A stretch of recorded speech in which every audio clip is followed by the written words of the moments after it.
Bueno, buenas noches, me da muchísimo gusto estar con ustedes. A mí me toca proponerles un tema que no tiene que ver con lo externo, sino con lo interno, y espero que lo disfruten mucho. Es un modelo que se llama ontocreatividad, es un modelo que yo hice en el año 2000, que lo he seguido trabajando, y que en principio lo hice para explicar qué era la creatividad, así de cualquier persona, y cómo desarrollarla. Hoy me da muchísimo gusto porque yo se los voy a presentar a ustedes, no como un modelo teórico, sino como un camino para la realización personal. Me propuse humildemente 3 objetivos en esta ponencia. El primero es que cada uno de ustedes comprenda mejor lo que es la creatividad. Es un objetivo sencillo, simplemente la tengo que replantear y ya. El segundo objetivo, un poquito más ambicioso, descubrir quiénes somos. Es decir, cada uno de los que están aquí tienen que salir con una idea más clara de quién son a partir de lo que yo les planteé. Y el tercer objetivo, un poco más ambicioso, dice proponer un estilo de vida creativa para lograr la realización personal y con ello la trascendencia. Y todo esto tiene que suceder en 18 minutos. Entonces, vamos a echarle ganas. Y por favor empiecen a contar el tiempo a partir de ahorita, porque así ya me ahorré un minuto. Muy bien. Vamos a empezar entonces por comprender la creatividad, comprenderla de una manera más completa. La creatividad ha pasado por distintas etapas en su entendimiento. La primera noción que tenemos las personas sobre la creatividad, y que sigue siendo la noción más popular de la creatividad, es como una actividad artística. Es decir, entendemos creatividad como hacer cosas locas, como ser artistas, como hacer cosas infantiles, como hacer travesuras, como romper las reglas, como estar loco. Es decir, yo hoy vengo vestido de ese primer entendimiento. La idea así de que el creativo es, rompe con todo y es ridículo. Sí, el problema de esta definición es que se queda corta. Es decir, resulta que esta definición nos mete a 2 broncas. La primera es que nos dice que la creatividad no tiene ninguna utilidad, no es práctica, simplemente es para pasárnosla bien. La segunda cosa es que entonces nos dice que la creatividad es únicamente para ciertas personas, cierto perfil de individuos que son artísticos o que son muy infantiles o que son muy locos, pero entonces el resto de la población no entra y no nos permite entender si la creatividad serviría para los médicos o para los contadores o para los arquitectos, sino simplemente se vuelve como algo de ocio. La segunda definición no es muy vieja, ¿saben? Esto es algo que se empezó a entender a finales del siglo pasado, donde empezaron a salir ponentes, investigadores, que tomaron la creatividad más en serio y pensaron que a lo mejor era una capacidad intelectual de resolver nuestros problemas. Y entonces tenemos ahí el trabajo de Tony Buzan y de Edward de Bono, que nos proponen pensar lateralmente y salir del cuadrado y hacer mapas mentales y toda una serie de procesos que nos invitan a tener ideas nuevas a partir de los problemas que tenemos. Y ahí, se puede aplicar tanto a problemas laborales como a problemas personales. Pero el problema que tenía esta definición es que deja a la creatividad en el contexto racional. Es decir, la creatividad nada más como la habilidad de pensar diferente. Nuevamente eso hace que entonces algunas personas no queden dentro de esa definición, porque no a todo el mundo le gusta pensar. Entonces existe un tercer desarrollo. Sí, este tercer desarrollo propone que existe una inteligencia holística. Y en esta tercera etapa es donde entro yo y donde entramos otros investigadores y otros ponentes y otros psicólogos a proponer que existen múltiples inteligencias y que aparte de la inteligencia de la razón, también existe inteligencia en el corazón y también existe creatividad en nuestro cuerpo y en nuestra sexualidad y en nuestra biología y en nuestra vida espiritual.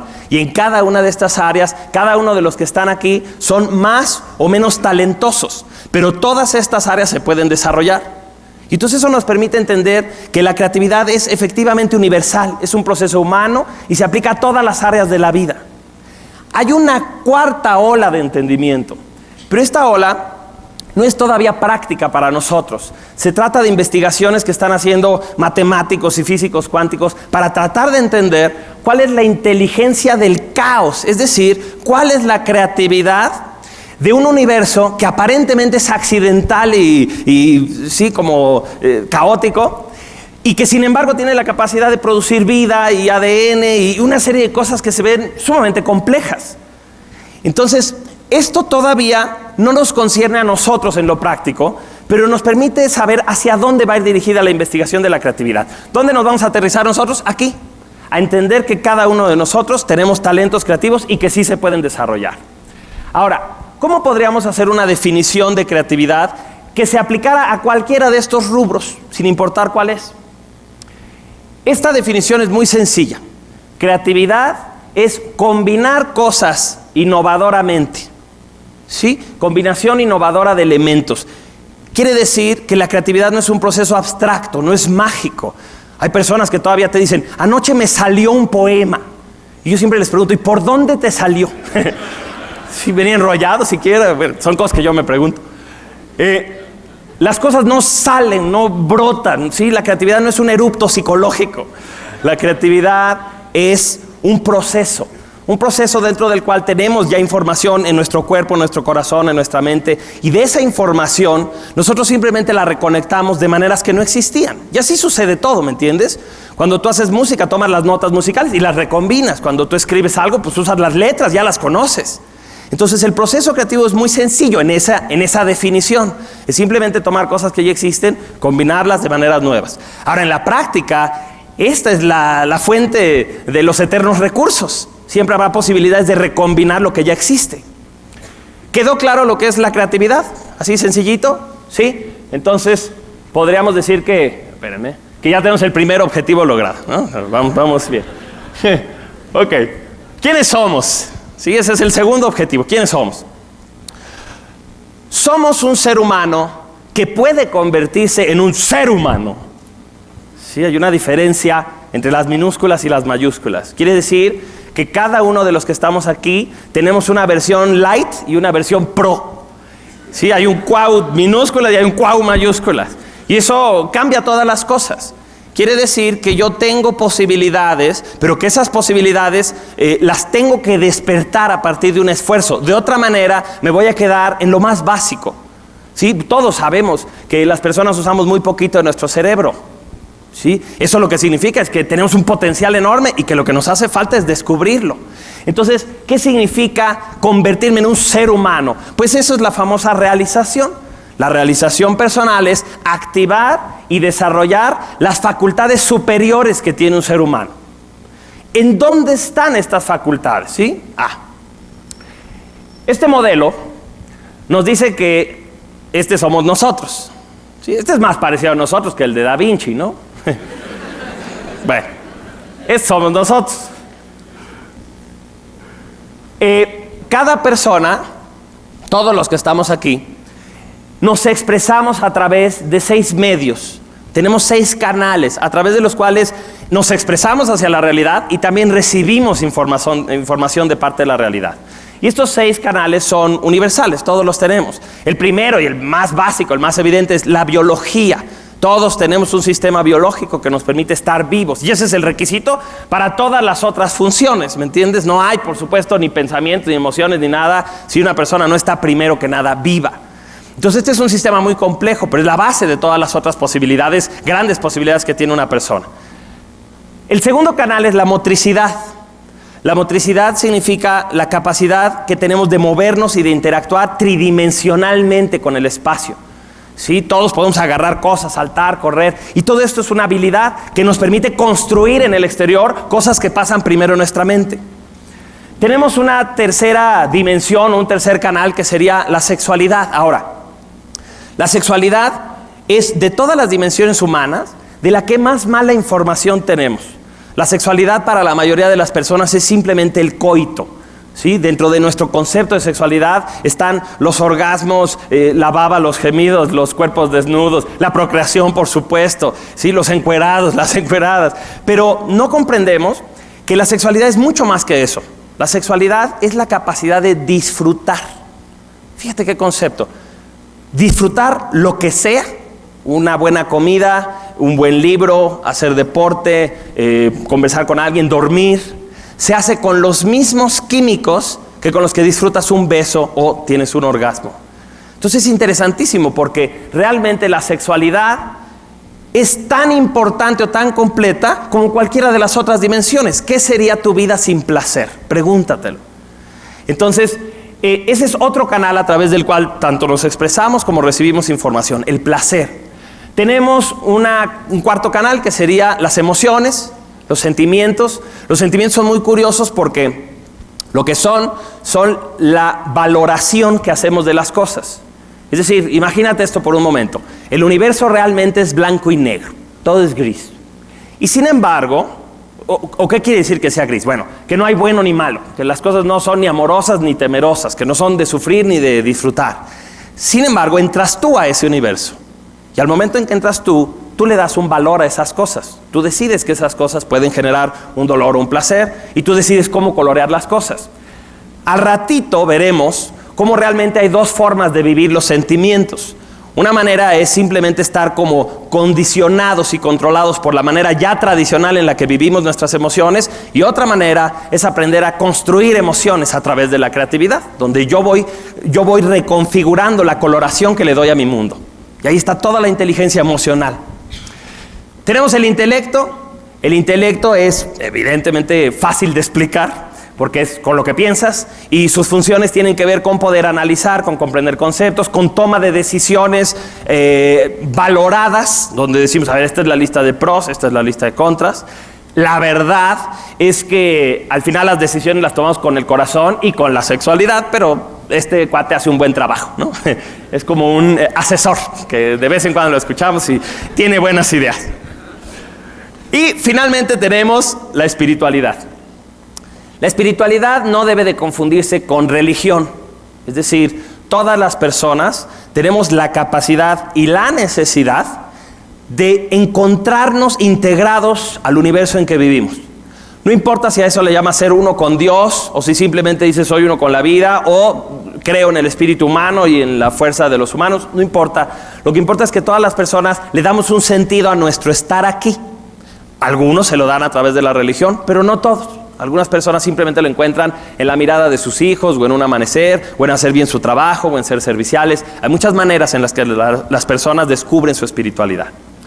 Bien, entonces estos 6 canales son universales. Si hiciéramos un pequeño close-up, un pequeño acercamiento, lo que descubriríamos es que cada uno de ellos tiene 2 pisos, el piso de abajo, el piso de arriba. En el piso de abajo lo que hay es hábitos.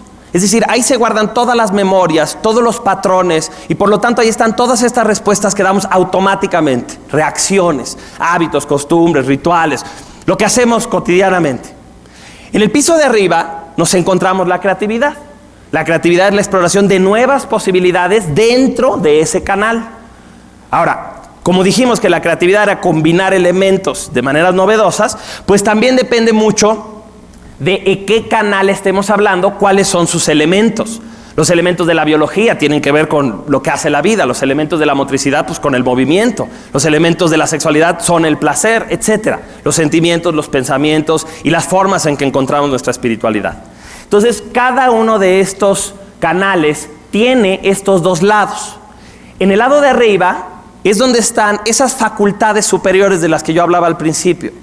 Las personas, para realizarnos, tenemos que aprender a activar la parte inteligente de cada uno de estos conductos. Entonces, ¿qué estaría, por ejemplo, en la parte inteligente de la biología? Bueno, no nada más el sistema inmunológico y la capacidad de alimentarnos y regenerarnos, sino también, por ejemplo, como dentro de la biología están los 5 sentidos y la capacidad de percibir el universo, pues también ahí están los famosísimos sentidos ocultos, la telepatía, la capacidad de mover la energía, de sanar a otras personas, de tener clarividencia, de tener clariaudiencia. Una serie de cosas que hemos escuchado casi como poderes sobrehumanos, están ahí. Ahí se encuentran, pero primero nuestra biología tiene que estar funcionando en su máximo nivel. En la parte de la motricidad, pues tenemos toda la capacidad de movernos de manera inteligente, de usar el espacio de una manera en que sea más oportuna, más creativa. Entonces, por supuesto, en una fiesta yo puedo bailar como siempre bailo, y precisamente como bailo así hasta puedo pensar en otra cosa, mientras qué voy a hacer al rato, y hasta puedo dar una conferencia. ¿Sí? O puedo ser creativo en mis movimientos. Y entonces empiezo por observar a otro que se dio una vuelta y digo, a ver cómo le hizo, a ver mi amor, ponte atenta, 1, 2, 3, y al ratito ya estoy inventando un paso nuevo. Entonces lo puedo hacer con el baile, lo puedo hacer con los saludos, lo puedo hacer con la forma en que como, con la forma en que camino. Por supuesto, un atleta se va mejorando y para eso es que existe un coach, precisamente para decirle cómo puede ser mejor en lo que ya hace bastante bien. Entonces, toda esa inteligencia está aquí.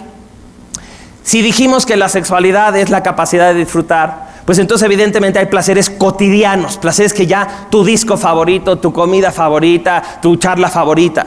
Pero también existe en nosotros la posibilidad de descubrir nuevos placeres.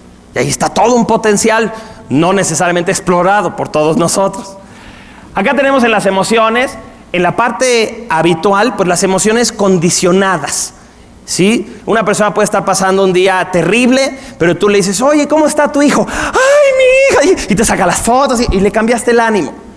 ¿Me entiendes? Es una reacción. Igual que puede estar pasando un día fantástico y le dices, oye, ¿qué pasó con el compadre? Y dice, no me hables de ese hijo de la fregada. Y entonces ya se puso de malas y ya se le agüitó el resto del día. Entonces, ¿cómo puede ser que una persona responda así? Pues porque tiene hábitos emocionales. Ya tiene conectado un sentimiento con cierta noticia o con cierto evento.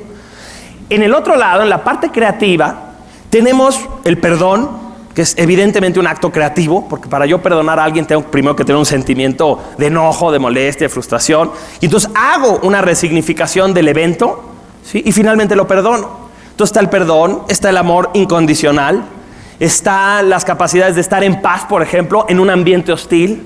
Todo lo que conocemos hoy como inteligencia emocional está en esa parte y la podemos desarrollar todos. Tenemos en el intelecto pues las ideas rutinarias, es decir, todos ustedes contestan rápido si les preguntamos cuál es su nombre o cuál es su teléfono o dónde viven, su edad, aunque ahí a veces las chavas tienen muchas broncas para ubicar la memoria de cuántos años tienen, pero en general todo el mundo responde a por lo menos la fecha de nacimiento. Luego ya hacen las cuentas. Y en la parte espiritual tenemos los rituales. ¿Sí? Ya tenemos cosas. Yo conozco personas que manejan terriblemente, pero frente a una iglesia se detienen, se persignan y se van sonriendo media cuadra y se siguen hechos. ¿Sí? Entonces dices, qué curioso, ¿no? Tienen esta costumbre de por un momentito acordarse del universo, de Dios, no sé, y luego ya siguen manejando. Entonces ahí está eso, esas cosas que ya damos como ver una imagen y que siempre que la vemos, nos acordamos y nos persignamos o lo que sea. Y en la parte inteligente pues está la capacidad de encontrar nuevas formas de integrarnos a ese universo. Si ya sea observando algo que nunca habíamos observado o reconociendo las coincidencias que se dan en la vida y que dices, claro, esto es un universo muy inteligente en el cual yo estoy metido, ¿no?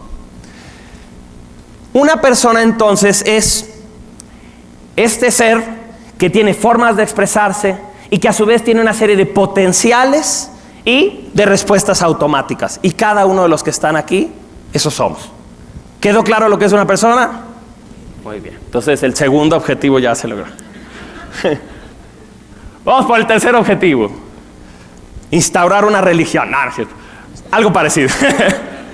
El tercer objetivo dice que podemos proponer un camino para la realización del ser. Y ahí es donde entra esta palabrita que yo inventé, que es ontocreatividad. La palabra ontos es una palabra griega que significa el ser, que la hemos escuchado en ontología. Y entonces la ontocreatividad es la creatividad del ser para ser. ¿Sí? Como todos los recursos que tú necesitas para sacar lo mejor de ti, ya están en ti. La cosa es aprender a conocerlos, activarlos y desarrollarlos. Pero ya están. La ontocreatividad lo que propone es algo muy sencillo. Nos dice que todo instante en la vida tiene dos opciones. ¿Sí? Este instante, como todos los instantes, tienen estas dos opciones. La primera opción es responder como siempre respondemos. Hacer un hábito. Simplemente hacer aquello que ya siempre hacemos. La segunda opción es responder creativamente. Es salir de nuestra rutina, es proponer un nuevo modelo y puede darse en las cosas más sencillas del mundo, en la manera en que inventamos un piropo o como saludamos a una persona o como hacemos una presentación o un reporte o como lo que sea, ¿me entiendes? Hay muchas maneras en que podemos nosotros aplicar la creatividad a lo cotidiano, que es donde más vale la pena. Ahora, ¿de qué depende que estemos en la parte de arriba o en la parte de abajo? Bueno, de lo que depende es de la motivación. ¿Cuántas ganas tienes? ¿Sí? Cuando una persona tiene un deseo pequeño, cuando lo que estás haciendo te importa poco, cuando te sientes con mucha pereza, cuando no tienes energía, entonces invariablemente respondes con lo peor de ti. ¿Sí? Con lo más bajo de ti, con tus hábitos. Simplemente respondo. A mí nada más me dijeron que hiciera esto, punto. ¿Sí? Y entonces no estoy dando lo mejor de mí. ¿Qué es lo que hace que una persona dé lo más de él? Que está muy motivado, que se enamora de las cosas, que le gustan, ¿sí? Que está inmerso en lo que está haciendo. Ahora, no quiero ser iluso. En realidad existen dos motivos por los cuales las personas pueden activar su creatividad. El primero, bueno, no hay orden, pero uno serían los miedos y el otro sería el amor. ¿Cómo es cuando activamos nuestra creatividad por los miedos? Pues es cuando hacemos las cosas porque no nos queda de otra. Porque ya estamos enfermos, porque ya estamos en crisis, porque ya nos vamos a divorciar, porque nos van a correr, porque la economía está muy mal. Y entonces ahí sí, todo el mundo responde y trata de sacar lo mejor de sí y le echa muchas ganas y sí se puede y nos echamos porras. Pero hay que entender que cuando una persona se motiva por dolor, esa motivación tiende a crecer muy rápido y a disminuir igual de rápido. No es una buena motivación a la larga. Y si no, pregúntate en cuanto a los deseos que haces todos los años nuevos de este año sí voy a bajar de peso y no sé qué. Y mientras los hagas de este lado, para el 14 de enero ya se te olvidó dónde está la lista de los deseos de este año. Y es precisamente porque partiste de es que ya no puedo más, es que ya toqué fondo. No. La otra motivación, la motivación que realmente dura es el amor. Es decir, cuando hacemos las cosas por gusto. Porque realmente es placentero hacerlas, porque nos enamoramos de lo que buscamos, porque nos gusta nuestro trabajo, porque nos gusta servir. Ahora, la motivación más grande que puede tener un ser humano es el amor por la vida. Es decir, ya no decir nada más me enamoro de mi trabajo, entonces el resto del día no uso mi creatividad. O nada más me enamoro de mi pareja y con ella sí soy la mejor versión de mí, pero en mi trabajo no lo soy, o con mis conciudadanos. Sino cuando una persona ama la vida, ama todo. Todo le gusta vivir, le gusta estar, valora la oportunidad de estar aquí en este universo y entonces saca lo mejor de sí para poder resolver su vida de la mejor manera. Evidentemente, no soy el primero en pensar estas ideas, ¿sí? Evidentemente. Yo simplemente las puse en un pequeño modelo que fuera práctico y sencillo. Pero la fórmula en realidad está más que puesta. El amor saca lo mejor de nosotros, la creatividad, y nos lleva a la realización personal. ¿Sí? Ahí está esa fórmula tan sencilla, un camino de vida que nos puede llevar a la realización personal a través de lo más sencillo, el amor. Aprender a amar lo que hacemos, lo que tenemos, con quienes estamos, etc. Y en medio de todo esto, pues tú, es decir, el ontos, el ser, la conciencia, ese yo observante, porque tú eres quien puede tomar esa decisión de pasarse al piso de arriba y no quedarse en el piso de abajo. Tú eres quien se tiene que enamorar de la vida. La vida no puede venir a coquetearte, o de alguna manera lo ha estado haciendo todo el tiempo porque te da todo lo que necesitas, pero ya no la escuchas. Entonces necesitas tú tomar esa decisión de amar plenamente la vida para despertar lo mejor de ti. Me gustaría cerrar esta ponencia invitando a David, a Rogelio, a John que está allá atrás, que es el organizador, a Paola, que suban al escenario por un momentito. Les damos un aplauso a todos, me recibo yo mi propio aplauso y espero que se vayan con la iniciativa de ser mejores. Muchas gracias.